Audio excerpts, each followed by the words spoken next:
BIWTA আমরা জেলা প্রশাসনের নেতৃত্বে আমাদের আইন শৃঙ্খলা রক্ষার কাজে যারা নিয়োজিত আছেন, আমরা গতকালকে সার্বিক পর্যালোচনা এবং আলোচনা সভায় বসেছিলাম। বিভিন্ন জায়গা থেকে অভিযোগ পাওয়া যাচ্ছিল যে আমরা গত 1 সেপ্টেম্বর থেকে 5 সেপ্টেম্বর 2025 আমরা যে উচ্ছেদ কার্যক্রম পরিচালনা করেছি ফুলস্কুল মোজাই, সেই উচ্ছেদকৃত স্থানে বিভিন্ন লোকজন ঘরবাড়ি নির্মাণ করছে এবং দোকানপাট নির্মাণ করছে। তো আস্তে আস্তে সেই জায়গায় সেই দখলের পরিমাণ বাড়ছে। তো আমাদের গতকালকে সিদ্ধান্ত হয়েছে সন্ধ্যায় যে আজকে আমরা এখানে উচ্ছেদ অভিযান পরিচালনা না করে আজকে আমরা তাদেরকে একটি মেসেজ দিব, একটি বার্তা দিব যে যেহেতু আদালতের স্টে অর্ডার আছে, 5 তারিখ উচ্ছেদ অভিযানের পর যেরকম ছিল জায়গাটি সেরকমই থাকবে। মানে 5 তারিখ উচ্ছেদ অভিযানের পর এখানে কোনো ঘরবাড়ি ছিল না। তো সেই মেসেজটি আমরা বার্তাটি আজকে দিয়েছি। যাদেরকে আমরা অন দ্য স্পটে পেয়েছি আমরা দেখেছি বেশিরভাগই ভাসমান, তারা এখানে ভাড়া থাকছে। সেই জায়গাগুলো বিভিন্ন জমিদার, তারা বলছে বিভিন্ন মালিক, কেউ শোরুমে হুন্ডা শোরুমের মালিক, এক একজন, আমি সবার নাম সংগ্রহ করতে এখন পারিনি, করছি।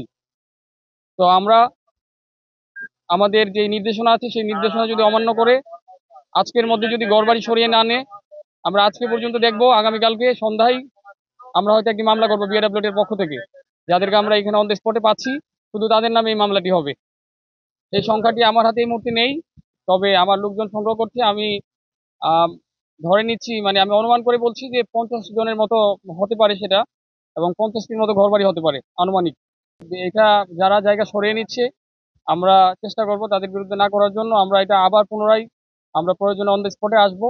আমরা এট লাস্ট যাদেরকে পাবো আমরা তাদের বিরুদ্ধে করবো। আমরা এখানে থানার পুলিশ আছেন, ওনাদের টিম নিয়ে আমরা বিআইডব্লিউটির লোকজন আবার আসবো এখানে শান্তিপূর্ণভাবে। আমরা আমরা এখানে যারা এই ঘরবাড়িগুলো অপসারণ করে নিয়ে যাবে না সেই কয়েকজনের নাম আমরা নিব। আমরা চেষ্টা করব যে তাদেরকে কনভিন্স করার জন্য, বুঝিয়ে বলার জন্য। তারপরে যদি কেউ না সরে সেক্ষেত্রে আমরা আইনানুগ ব্যবস্থা নিব। এই বিষয়ে এখন পর্যন্ত কোনো সিদ্ধান্ত আসেনি। পেশকারপাড়া এবং এই যেই জায়গাগুলোর কথা আপনি বললেন, নুনিয়ারছড়া, বাঘখালী, এখানে প্রচুর অবৈধ দখলদার আছে। এখানে 10 তলা বিল্ডিং আছে, এখানে 4 তলা বিল্ডিং আছে, 6 তলা বিল্ডিং আছে। আমরা এগুলো ভাঙতে গিয়েছিলাম। নানা প্রতিকূলতার মধ্যে আমরা সেটি সাময়িকভাবে আমরা সেটা বন্ধ রেখেছি। আমরা আরো বড় বড় পরিসরে বড় প্রস্তুতি নিয়ে আমাদের সুন্দর পরিকল্পনা সহ আমরা পরবর্তীতে খুব শীঘ্রই আমরা উচ্ছেদ অভিযান শুরু করব আবার।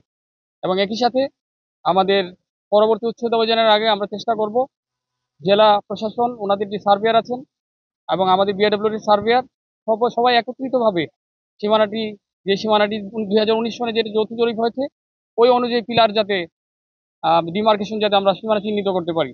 যে শুধুমাত্র একটি প্রতিষ্ঠান বিআইডব্লিউটি আমরা যদি বিতর্কিত না হই, আমরা চেষ্টা করব জেলা প্রশাসনের সার্ভেয়ার সেখানে রাখার জন্য।